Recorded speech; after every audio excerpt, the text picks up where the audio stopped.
Hello guys, आज हम लोग एंटी थायराइड ड्रग्स के बारे में पढ़ेंगे। ठीक है, तो एंटी थायराइड ड्रग्स पढ़ने से पहले हम लोग जानेंगे कि ये थायराइड ग्लैंड की लोकेशन कहाँ होती है। तो जो थायराइड ग्लैंड है वो मिडिल ऑफ द नेक के पास होती है। ठीक है, जो कि ट्रैकिया को सराउंड करेगी लाइक अ शील्ड। ठीक, जो थायराइड ग्लैंड है वो थ्री डिफरेंट हार्मोन्स को प्रोड्यूस करती है, T3, T4 एंड कैल्सिटोनिन। ठीक है, थायराइड डिसफंक्शन देखेंगे, जिसमें कि थायराइड की जो डिसफंक्शन होती है वो दो टाइप में है। ठीक है, जो डिसफंक्शन होगी, एक है हाइपोथायरॉयडिज्म, एक है हाइपरथायरॉयडिज्म। में हाइपोथायरॉयडिज्म मतलब अंडर एक्टिविटी, मतलब जो थायराइड ग्लैंड है वो अंडर एक्टिविटी अपना काम कर रही। जो हाइपरथायरॉयडिज्म है मतलब ओवर एक्टिविटी, मतलब T3 एंड T4 की सेक्रेशन ज़्यादा हो रही। हाइपोथायरॉयडिज्म मतलब T3 और T4 जो थायराइड हार्मोन है, T3, T4 एंड कैल्सिटोनिन, उनकी सेक्रेशंस जो है वो कम होगी।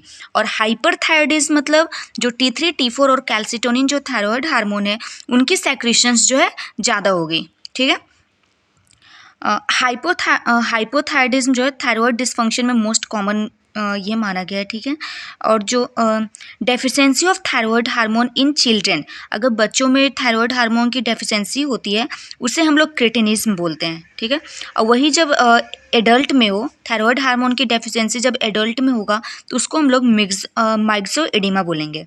ठीक, जब थायराइड हार्मोन की डेफिशिएंसी मतलब हाइपोथायरॉयडिज्म जब बच्चों में होगा तो उसे क्रेटिनिज्म बोलते हैं। और जब हाइपोथायरॉयडिज्म की कंडीशन एडल्ट में देखी जाएगी तो उसे हम लोग माइक्सोएडिमा बोलते हैं। ठीक है, अब देखते हैं एक्शन ऑफ थायराइड हार्मोन, मतलब थायराइड हार्मोन की क्या क्या एक्शन है। ठीक है, जिसमें फर्स्ट है ग्रोथ एंड डेवलपमेंट।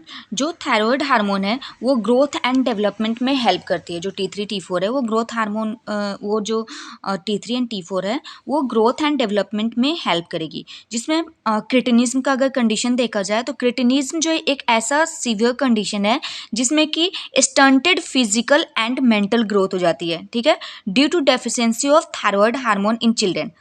अगर हाइपोथायरॉयडिज्म की कंडीशन होती है बच्चों में तो उनमें stunted physical and mental growth देखने को मिली है, जिसे हम लोग क्रिटिनिज्म बोलते हैं। ठीक है, then second one is the intermediary metabolism thyroid, मतलब जो थायराइड हार्मोन है वो लिपिड, CHO मीन्स कार्बोहाइड्रेट। ठीक है, लिपिड, कार्बोहाइड्रेट और प्रोटीन की मेटाबॉलिज्म को भी अफेक्ट करती है। ठीक है, देन है कैलोरी जेनेसिस। कैलोरी जेनेसिस में क्या होता है कि मतलब जो T3 एंड T4 है वो BMR को इंक्रीज कर देती है। BMR मतलब बेसल मेटाबॉलिक रेट, मतलब जो T3 एंड T4 होगी वो बेसल मेटाबॉलिक रेट को इंक्रीज कर देगी by stimulation of cellular metabolism. ठीक है, कैलोरी जेनेसिस मतलब जो T3 एंड T4 है वो बेसल मेटाबॉलिक रेट को इंक्रीज कर देगी by stimulation of cellular metabolism. ठीक है, देन है कार्डियोवैस्कुलर सिस्टम पे क्या इफेक्ट करती है थायराइड हार्मोन। तो जो थायराइड हार्मोन होती है अगर उनका सेक्रेशन ज़्यादा हो जाए नॉर्मल से तो वो हार्ट रेट को इंक्रीज कर देगी, कॉन्ट्रैक्टिलिटी और आउटपुट को भी इंक्रीज करेगी। ठीक है, देन नर्वस सिस्टम पे क्या एक्शन करती है, तो नर्वस सिस्टम पे क्या होगा कि ये T3 एंड T4 जो है वो सेंट्रल नर्वस सिस्टम को अफेक्ट करेगी। ठीक है, इसमें देखने को मिलेगा कि जो हमने देखा कि ये क्रिटिनिज्म की कंडीशन, क्रिटिनिज्म मतलब हाइपोथायरॉयडिज्म, जहाँ पे थायराइड हार्मोन की सेक्रेशंस जो है वो कम हो रही, तो क्रिटिनिज्म के कंडीशन में मेंटल रिटार्डेशन देखने को मिला। ठीक है, और हाइपरथायरॉयडिज्म में देखने को मिलता है कि जो इन पेशेंट है, जो इंडिविजुअल है वो एंग्जियस है, नर्वस है, एक्साइटेबल है। तो ये सारी चीज़ें जो नर्वस सिस्टम से अटैच है, तो ये चीज़ देखने को मिला ना। स्केलेटल मसल्स, स्केलेटल मसल्स में हमें देखेंगे कि जो मसल्स है वो फ्लैबी और वीक होते हैं मिक्सोइडिमा में। मिक्सोइडिमा क्या था, जिसमें थायराइड हार्मोन की सेक्रेशंस कम होती थी, हाइपोथायरॉयडिज्म की कंडीशन थी वो मिक्सोइडिमा। तो मिक्सोइडिमा में क्या होता है कि जो मसल्स है वो फ्लैबी और वीक देखने को मिलेगा। और जब वही सेकेंड में देखा जाए थायरोटॉक्सिकोसिस, थायरोटॉक्सिकोसिस मतलब हाइपरथायरॉयडिज्म, जहाँ पे थायराइड हार्मोन की सेक्रेशंस जो है वो नॉर्मल से ज़्यादा है। तो थायरोटॉक्सिकोसिस के कंडीशन में क्या होता है, मसल टोन और वीकनेस जो है इंक्रीज हो जाती है। ठीक है, अब जीआईटी गैस्ट्रो इंटेस्टाइनल ट्रैक पे क्या इफेक्ट करती है थायराइड हार्मोन, वो देखते हैं। देखो जो T3 एंड T4 है वो जीआईटी में क्या होता है कि प्रोपल्सिव एक्टिविटी ऑफ गट को इंक्रीज कर देती है। मतलब जो हमारे गट्स की पेरिस्टालसिस मूवमेंट होती है, वेव लाइक मूवमेंट होती है, उस एक्टिविटी को इंक्रीज कर देगी T3 एंड T4, ठीक है। जिसमें कि हम देखेंगे कि जब हाइपोथायराइडिज्म की कंडीशन होती है, हाइपोथायराइडिज्म मतलब जब T3 एंड T4 की लेवल कम हो जाती है, तो उस कंडीशन में जो प्रोपल्सिव एक्टिविटी है वो कम हो जाती है, जिसकी वजह से कॉन्स्टिपेशन हमें देखने को मिलेगा। एंड हाइपरथायराइडिज्म में क्या हो रहा है कि T3 एंड T4 की सेक्रेशन ज़्यादा है, तो हाइपरथायराइडिज्म में propulsive activity of the gut जो है वो इंक्रीज हो जा रही, जिसकी वजह से हमें डायरिया की कंडीशन देखने को मिलेगा, ठीक है। देन है हीमोपोइसिस। हीमोपोइसिस में क्या होता है, ऐसे पेशेंट जो कि हाइपोथायराइडिज्म से सफ़र कर रहे हैं, ठीक है, जिसमें T3 एंड T4 की सेक्रेशंस कम हो रही है, उन पेशेंट में एनीमिया देखने को मिला है। अब अगर हाइपोथायराइडिज्म के पेशेंट में एनीमिया है तो उसे ट्रीट करने के लिए हमें T4 की ट्रीटमेंट देनी पड़ेगी। एकमात्र यही वो है जिससे रीस्टोर हो सकता है एनीमिया की कंडीशन, ठीक है, क्योंकि जो T4 है वो इरिथ्रोपोइसिस को फैसिलिटेट करती है। इरिथ्रोपोइसिस मतलब जो ब्लड सेल्स है, आरबीसी है, जो आरबीसी के बनने के प्रोसेस को हम लोग इरिथ्रोपोइसिस बोलते हैं। तो T4 जो है वो इरिथ्रोपोइसिस को फैसिलिटेट करती है। इसलिए जब T3 एंड T4 की कमी होती है, हाइपोथायराइडिज्म के पेशेंट में एनीमिया की कंडीशन देखने को मिला है, और उसे ट्रीटमेंट करने के लिए T4 देना पड़ेगा, ठीक है, क्योंकि T4 जो है इरिथ्रोपोइसिस को फैसिलिटेट करती है। इसलिए इसकी जब सेक्रेशंस कम होती है तो एनीमिया की कंडीशन देखने को मिलता है। देन रिप्रोडक्शन में भी एक्शन करता है कि जैसे कि जो थायराइड हार्मोन है वो इनडायरेक्टली रिप्रोडक्शन को अफेक्ट करता है, ठीक है। जो हाइपोथायराइडिज्म के पेशेंट है जिसमें सेक्रेशंस कम हो रही है, हाइपोथायराइडिज्म के पेशेंट में फर्टिलिटी इम्पेयर्ड हो जाती है, जिससे रिप्रोडक्शन अफेक्ट हो गया, ठीक है। अब हम लोग देखेंगे regulation of thyroid hormone secretions है। मतलब जो थायराइड हार्मोन के T3 एंड T4 और कैल्सिटोनिन की जो सेक्रीशंस है उसकी रेगुलेशन कैसे हो रही है। तो देखो पहले तो पहले जो क्या हो रहा है कि हाइपोथैलेमस से थायराइड रेगुलेटिंग हार्मोन का रिलीज होता है, ठीक है। हाइपोथैलेमस से जैसे ही देखो हमारे बॉडी में जब T3 एंड T4 कम होती है तो उसका स्टिमुलस हमारे हाइपोथैलेमस पे जाता है, ठीक है। देन हाइपोथैलेमस जो है वो थायराइड रेगुलेटिंग हार्मोन को रिलीज करती है, ठीक है। देन थायराइड रेगुलेटिंग हार्मोन जो है वो एंटेरियर लोब ऑफ पिट्यूटरी के दो लोब होते हैं, anterior lobe and posterior lobe. जो ये थायराइड रेगुलेटिंग हार्मोन है ये एंटेरियर लोब ऑफ पिट्यूटरी पे एक्शन करती है, जिसकी वजह से वहाँ पिट्यूटरी ग्लैंड से थायराइड स्टिमुलेटिंग हार्मोन का सेक्रेशंस होता है। अब ये जो थायराइड स्टिमुलेटिंग हार्मोन है ये थायराइड ग्लैंड पे अफेक्ट करती है। देन थायराइड ग्लैंड से T3 एंड T4 की सेक्रेशंस हो रही थी।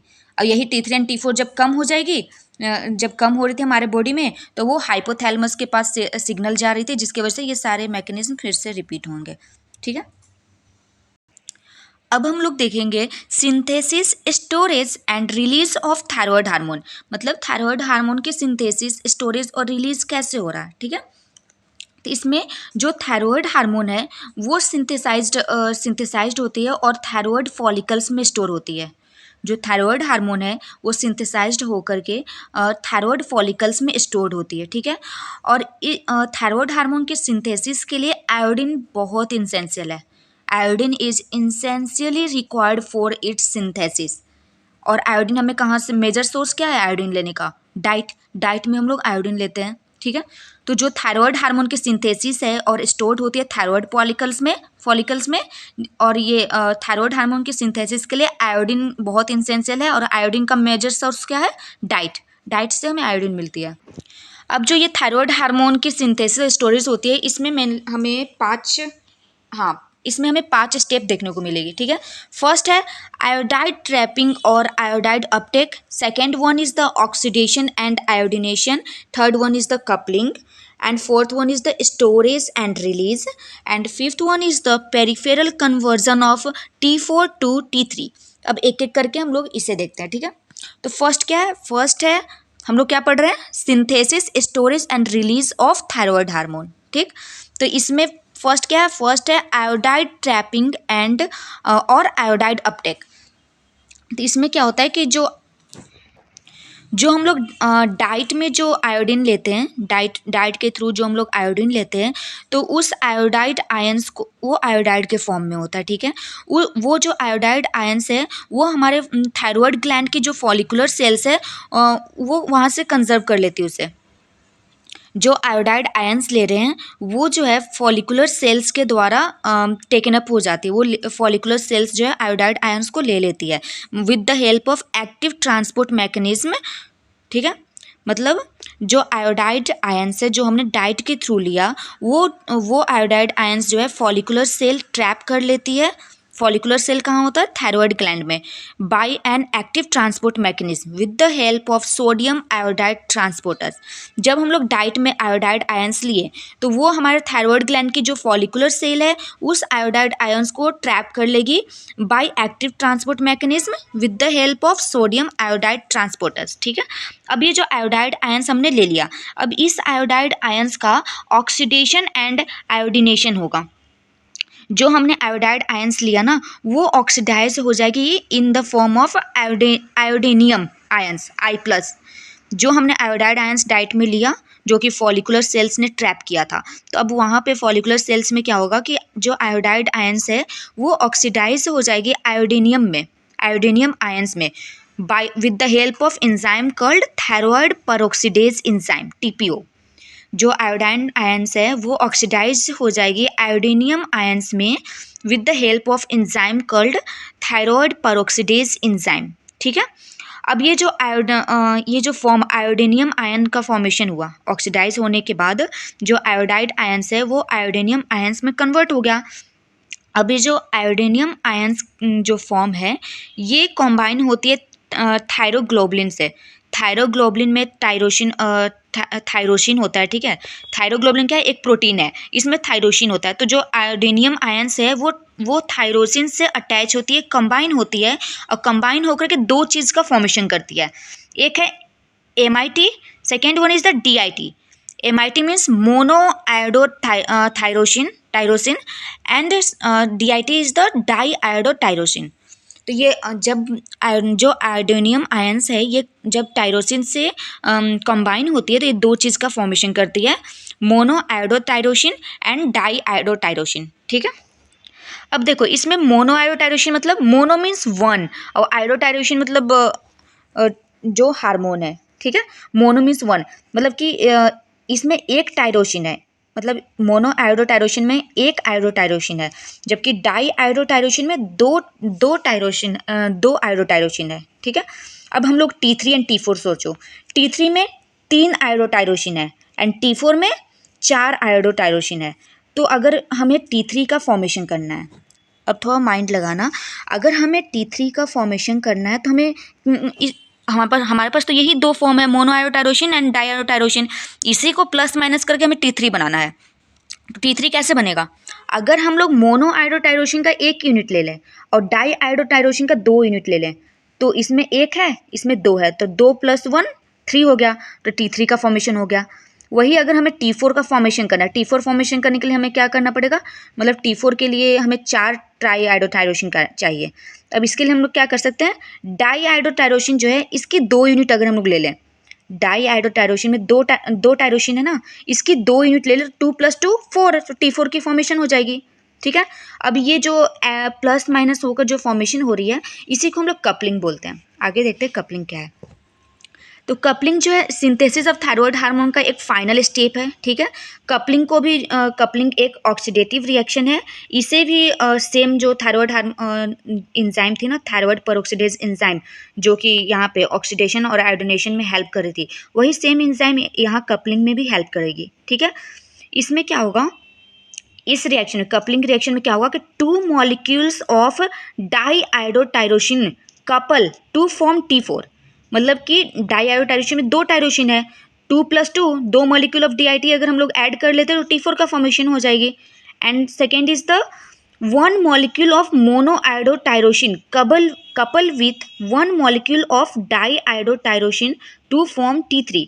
मोनो आयोडोटायरोसिन में 1 और डाई आयोडोटायरोसिन में 2, तो 2 + 1 3, तो T3 का फॉर्मेशन हो गया। शॉर्ट फॉर्म में देखा जाए तो देखो ऐसे, डाईआयोडोटायरोसिन प्लस डाईआयोडोटायरोसिन मिलकर के T4 बनाएगी, एंड डाईआयोडोटायरोसिन प्लस मोनोआयोडोटायरोसिन मिलकर T3 बनाएगी। ठीक है, अब यहाँ कपलिंग का फॉर्मेशन हो गया, कपलिंग हो गई। देन हम लोग स्टोरेज एंड रिलीज देखेंगे। इसमें क्या होता है, थायरोग्लोबुलिन जो था ना, थायरोग्लोब हमने अभी देखा था ना, ये ऑक्सीडेशन एंड आयोडीनेशन में कि थायरोग्लोबुलिन के पास टायरोसिन होता है, देन उस टायरोसिन से आयोडीनियम आयंस जो है कंबाइन होती है। तो थायरोग्लोबुलिन जिसमें कि आयोडीनेटेड टायरोसिन रेसिड्यू प्रेजेंट है, वहाँ पे वो जो है वहाँ के फॉलिकल्स में स्टोर हो जाएगी। ठीक है, जो हमने फॉर्मेशन किया था ना, ये जैसे MIT और DIT का फॉर्मेशन हुआ था, तो ये MIT और DIT जो है वहाँ की थायरॉयड ग्लैंड की जो फॉलिकल्स है उसमें वहाँ पे स्टोर हो जाएगी। देन अगर वहाँ पे थायरॉयड स्टिमुलेटिंग हार्मोन आता है, उसके इन्फ्लुएंस में, थायरॉयड स्टिमुलेटिंग हार्मोन के इन्फ्लुएंस में वहाँ से फॉलिकल्स से वो T3 एंड T4 जो है रिलीज होंगे। ठीक है, लास्ट स्टेप था कि peripheral conversion of T3 and T4। ठीक है, जो मोस्ट ऑफ द हार्मोन जो रिलीज होती है हमारे थायरॉयड ग्लैंड से, वो T4 होती है। देन T4 जो है वो कन्वर्ट हो जाएगी T3 में इन लीवर एंड किडनी। मतलब मोस्टली थायरॉयड ग्लैंड से जो रिलीज होगी वो T4 होगा। देन ये जो T4 है वो T3 में कन्वर्ट हो जाएगी लीवर और किडनी में मेटाबॉलिज्म करके। ठीक है, अगर देखा जाए तो T3 जो है मोस्ट एक्टिव फॉर्म है थायरॉयड हार्मोन का। थायरॉयड हार्मोन से 3 हार्मोन निकल रही थी, T3, T4 एंड कैल्सिटोनिन। तो T3 जो है मोस्ट एक्टिव फॉर्म है। ठीक है, इनफैक्ट T3 को ये T3 जो है मोर पोटेंट है एज कम्पेयर टू T4। मतलब T4 जो है, T4 is less potent then T3। ठीक है, अब ये जो most of the body tissues है वो T3 को यूज़ करती है मेटाबॉलिक के लिए। हमारे बॉडी की मोस्ट ऑफ द जो बॉडी टिश्यू है वो T3 का यूज करती है मेटाबॉलिज्म के लिए, except brain and pituitary. Brain and pituitary क्या करती है ना, ये T4 को टेकअप करती है, T4 की ट्रैपिंग करती है, एंड देन अपने ही सेल से वो T3 में कन्वर्ट करती है। हमारे बॉडी की मोस्ट ऑफ द जो बॉडी टिश्यूज़ है वो T3 को यूटिलाइज करती है मेटाबॉलिक के लिए, but except brain and pituitary, क्योंकि ब्रेन एंड पिट्यूटरी ग्लैंड जो है ना वो T4 लेती है, एंड देन अपने सेल्स से वो कन्वर्ट करती है T4 को T3 में। अब hyperthyroidism and anti thyroid drugs के बारे में देखेंगे कि जब थायरॉयड ग्लैंड की ओवर एक्टिविटी हो जाती है। ठीक है, जब थायरॉयड ग्लैंड की ओवर एक्टिविटी हो जाएगी तो उससे क्या होगा कि थायरॉयड हार्मोन की हाइपर सेक्रेशन होगी। मतलब थायरॉयड हार्मोन जो है वो नॉर्मल से ज़्यादा सेक्रेट होने लगेगा, जिसे हम लोग हाइपरथायरॉयडिज्म बोलेंगे। ठीक है, इसमें एक थायरोटॉक्सिकोसिस, मतलब वही हुआ कि हाइपरथायरॉयडिज्म का कंडीशन को ही हम लोग थायरोटॉक्सिकोसिस बोलते हैं। इसमें क्या होगा, एक कंडीशन ग्रेव स्टेजेस हमें देखने को मिलेगा। ग्रेव स्टेजेस में भी क्या होता है, हाइपर सेक्रेशन, थायरॉयड जो हार्मोन है, थायरॉयड हार्मोन की हाइपर सेक्रेशंस हो जाती है। ठीक है, अब ऐसे ड्रग्स जो कि हाइपर सेक्रेशंस जो हो रही है थायरॉयड हार्मोन की, मतलब हाइपर थायरॉयडिज्म की कंडीशन को ट्रीट करने के लिए जो ड्रग यूज होती है उसे हम लोग एंटी थायरॉयड ड्रग्स बोलते हैं। ठीक है, मेनली एंटी थायरॉयड थेरेपी की गोल क्या होती है, ये जो थायरॉयड हार्मोन है उसकी सिंथेसिस को इनहिबिट करना, कम करना या इनहिबिट कर देना। ठीक है, अब यहाँ से नेक्स्ट जो हमें classification of anti thyroid drugs और उनके mode of mechanism, indication, Contra indication, ये सब हम लोग नेक्स्ट वीडियो में पढ़ेंगे। ठीक है।